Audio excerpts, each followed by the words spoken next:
Good morning, good morning, good morning, good afternoon, good evening, alrighty kaibigan kung saan ka mang sulok sa mundo kaibigan. I wish you well.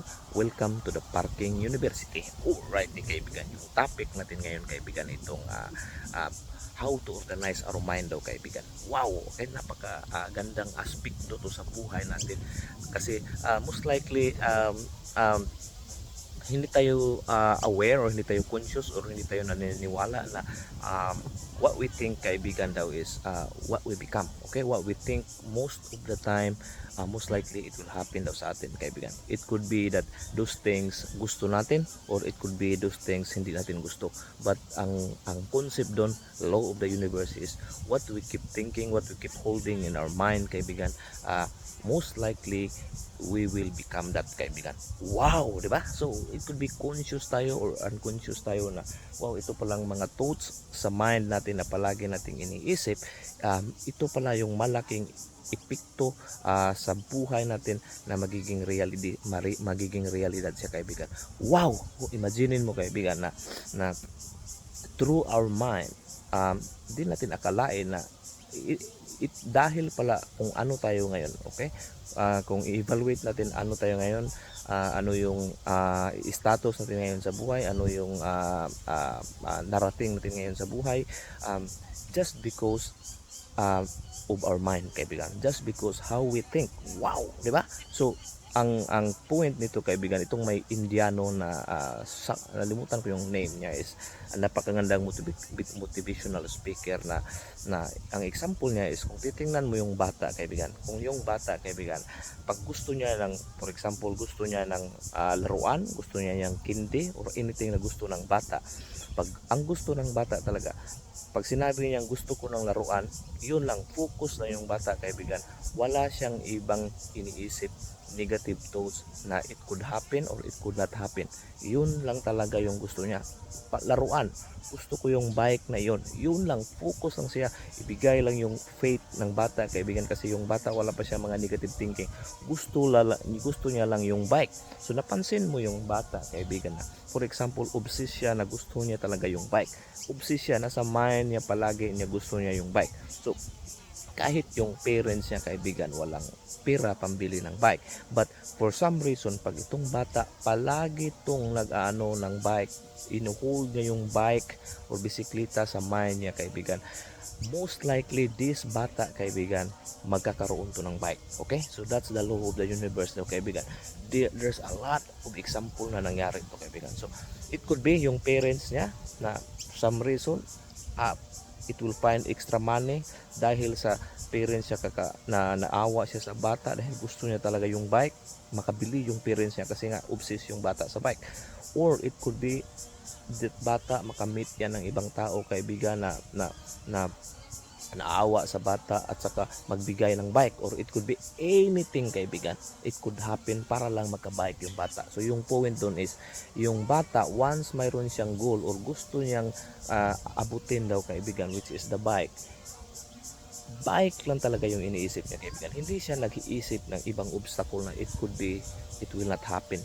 Okay, so yun lang talaga. So titingnan mo yung bata, minsan kung may hinihingi yan kaibigan, it could be ice cream or anything, for some reason mabigay mo kaibigan, di ba? Kasi yun yung power sa isang pagmalagay yung focus sa mind sa isang bata.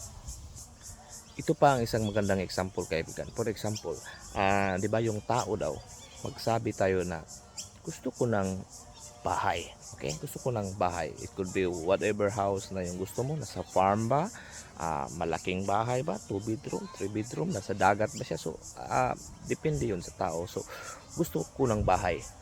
Minsan daw kaibigan, pag mayroon tayong ilagay sa mind natin na yung gusto natin, pero magsabi tayo na, impossible pala kasi wala pala akong pera. Okay? Pag sinabi mo daw yung kaibigan na impossible kasi walang pera, it's the same na daw yan na sinabi mo na I don't want, ayaw ko ng bahay.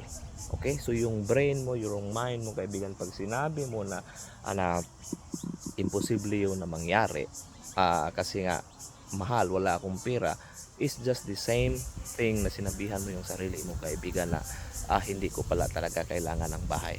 Okay, so it's all in the mind of kaibigan. Pag i-hold natin yung vivid, clear na goal, kaibigan, o yung gusto talaga natin, kaibigan, for some reason, kaibigan, at saka kung hindi natin applyan ng force, okay, hindi natin applyan ng force, kaibigan, hindi daw to something na it will happen right away.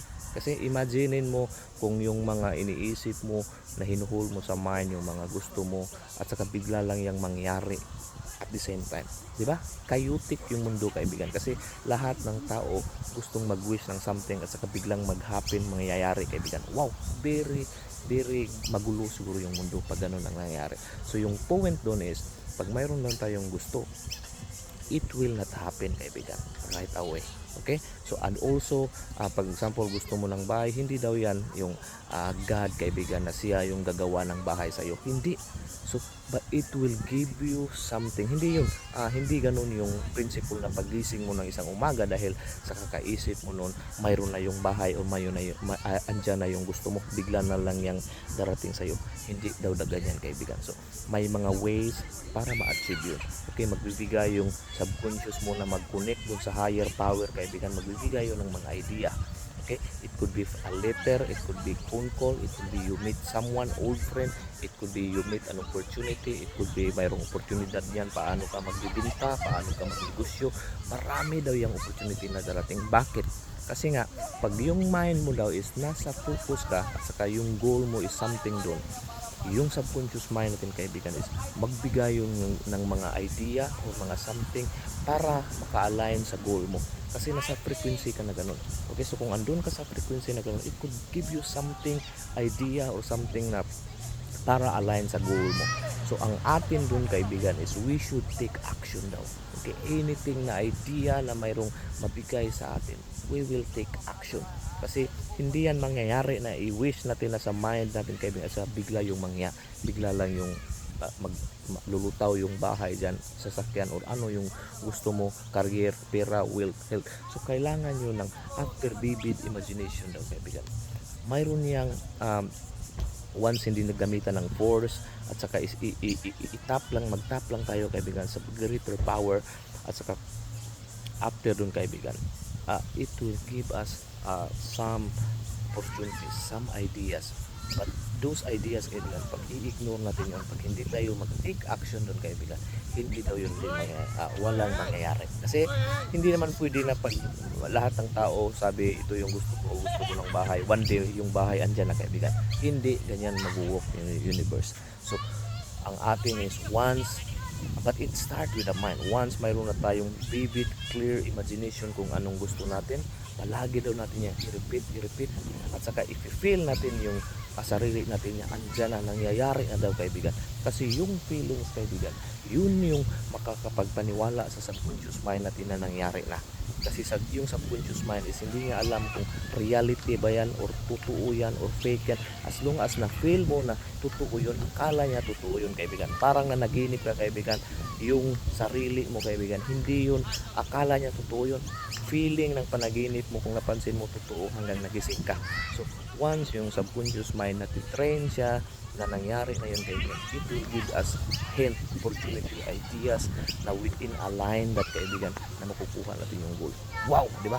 Napaka-powerful yung power kung paano daw i-align yung mind natin, kaibigan. So hindi natin ito natutunan sa high school, college, di ko ito natutunan na mayroon palang power sa mind natin. So tutunan ko paano mag-memorize ng formula, napakaraming formula sa mathematics, but hindi yun apply pala sa totoong buhay natin. But school is good, school is good, kaibigan, but learning is more important. Itong mga basic law of the universe, kaibigan, na pag maintindihan natin, it could shape a reality. Ito yung mga importanteng bagay na maganda nating matutunan, kaibigan, kasi ito yung makapagbabago sa buhay natin. Ito yung makapagbigay sa atin ng abundance, at dito natin ito matutunan sa Parking University, kaibigan. And hopefully hindi ko nasayang yung oras mo. I wish you well. Close your eyes, open your arms, and not your legs, and this all be yours. Peace, love, good health, abundance, all the riches in the world. So yun eh, boom, syakala, nagkalakala, like